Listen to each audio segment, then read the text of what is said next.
ಇನ್ನು ಕೋಲಾರದ ಮುಳಬಾಗಿಲಿನಲ್ಲಿ ಶ್ರೀರಾಮನ ಫ್ಲೆಕ್ಸ್ ಹರಿದಂತಹ ಪ್ರಕರಣಕ್ಕೆ ಸಂಬಂಧಪಟ್ಟಂತೆ ಕೃತ್ಯದ ಹಿಂದೆ ಯಾರಿದ್ದಾರೆ ಅನ್ನೋದನ್ನ ಪತ್ತೆ ಹಚ್ಚಬೇಕು. ಮುಳಬಾಗಿಲಲ್ಲಿ ಬಿಜೆಪಿ ಸಂಸದ ಮುನಿಸ್ವಾಮಿ ಆಗ್ರಹಿಸಿದ್ದಾರೆ. ಕಾಂಗ್ರೆಸ್ ಸರ್ಕಾರ ಬಂದ ಮೇಲೆ ಇಂತಹ ಘಟನೆಗಳು ನಡೀತಾ ಇವೆ. ಇಂತಹ ಕೃತ್ಯದ ಹಿಂದೆ ಯಾರಿದ್ದಾರೆ ಅಂತ ಪತ್ತೆ ಹಚ್ಚಬೇಕಾಗಿದೆ. ಇಂತಹ ಕೃತ್ಯಗಳಿಗೆ ಸಿಎಂ ಸಿದ್ದರಾಮಯ್ಯ ಕುಮ್ಮಕ್ಕು ಕೊಡ್ತಾ ಇದ್ದಾರೆ. ಡಿಜೆಹಳ್ಳಿ ಕೆಜಿಹಳ್ಳಿ ಪ್ರಕರಣದಲ್ಲಿ ಆರೋಪಿಗಳಿಗೆ ರಕ್ಷಣೆಯನ್ನ ಕೊಟ್ಟಿದ್ದಾರೆ. ಇಂತಹ ಪ್ರಕರಣಗಳಲ್ಲಿ ಸಿಎಂ ಸಿದ್ದರಾಮಯ್ಯ ಕುಮ್ಮಕ್ಕು ಕೊಡ್ತಾ ಇದ್ದಾರೆ. ಪ್ರಕರಣ ವಾಪಸ್ ಪಡೆದಿದ್ದರಿಂದ ಇಂತಹ ಕೃತ್ಯಗಳಿಗೆ ಪ್ರೇರಣೆ ಸಿಗ್ತಾ ಇದೆ ಅಂತ ಕೋಲಾರ ಜಿಲ್ಲೆ ಮುಳಬಾಗಿಲಲ್ಲಿ ಸಂಸದ ಮುನಿಸ್ವಾಮಿ ವಾಗ್ದಾಳಿ ನಡೆಸಿದ್ದಾರೆ.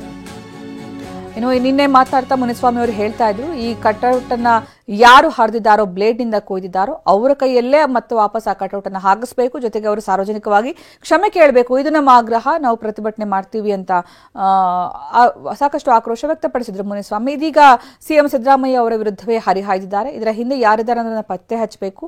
ಕಾಂಗ್ರೆಸ್ ಸರ್ಕಾರ ಬಂದ ಮೇಲೆನೇ ಇಂತಹ ಘಟನೆಗಳು ನಡೀತಾ ಇರೋದು. ಈ ಕೃತ್ಯದ ಹಿಂದೆ ಯಾರಿದ್ದಾರೆ ಅಂತ ಪತ್ತೆ ಹಚ್ಚಬೇಕು. ಇಂತಹ ಕೃತ್ಯಗಳಿಗೆ ಸಿಎಂ ಸಿದ್ದರಾಮಯ್ಯ ಕುಮ್ಮಕ್ಕು ಕೊಡ್ತಾ ಇದ್ದಾರೆ. ಇದಕ್ಕೆ ಉದಾಹರಣೆ ಡಿಜೆಹಳ್ಳಿ ಕೆಜಿಹಳ್ಳಿ ಪ್ರಕರಣದಲ್ಲಿ ಆರೋಪಿಗಳಿಗೆ ರಕ್ಷಣೆ ಕೊಟ್ಟಿದ್ದಾರಲ್ಲ, ಹಾಗಾಗಿ ಪ್ರಕರಣ ವಾಪಸ್ ಪಡೆದಿದ್ದರಿಂದಾಗಿ ಇಂತಹ ಕೃತ್ಯಗಳಿಗೆ ಇನ್ನಷ್ಟು ಪ್ರೇರಣೆ ಸಿಗ್ತಾ ಇದೆ ಅಂತ ಮುನಿಸ್ವಾಮಿ ಆರೋಪಿಸಿದ್ದಾರೆ.